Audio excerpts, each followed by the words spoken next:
नैनीताल में बजरंगगढ़ की बात है। एक विशेष अवसर पर अपने घर चलने के आग्रह बाबा जी द्वारा टाल देने के कारण भक्त श्री के शाह जी, जिन्हें उनके प्रति सहज स्नेह के वशीभूत बाबा जी कैलाश न कहकर किलास कहकर संबोधित करते थे, बाबा जी से अत्यंत वो क्षुब्ध हो गए और संकल्प ले बैठे कि अब जब तक महाराज जी स्वयं हमारे घर नहीं आएंगे, हम भी उनके पास नहीं जाएंगे।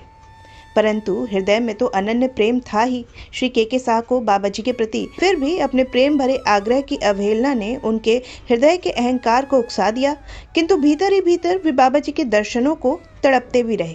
कई दिन यूं ही बीत गए। उधर अंतर्यामी बाबा जी भक्त के अंतर की टीस महसूस कर चुके थे और अपने भक्तों द्वारा संदेश भी भिजवा दिया था किलास को कि कल हम शहर आएंगे, जिसे हमारा दर्शन करना हो आकर कर ले।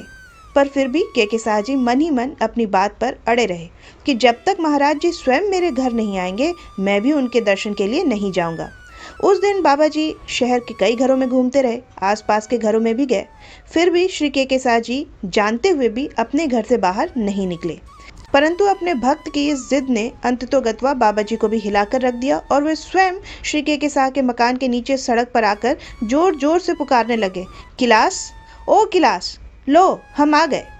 जिस किलास शब्द को श्री मुख से सुनने के लिए श्री के शाह जी कई दिनों से तड़प रहे थे, आज उसे सुनकर बाबा जी के अपने प्रति ममत्व की पराकाष्ठा की ऐसी अभिव्यक्ति समझकर उनके हृदय का इतने दिनों से अवरुद्ध प्रेम प्रवाह फूटकर उनके आंखों से बह निकला और वो धड़ाधड़ सीढ़ियों से सड़क पर उतरकर बच्चे की तरह फपक कर रोते हुए बाबा जी के श्री चरणों से लिपट गए।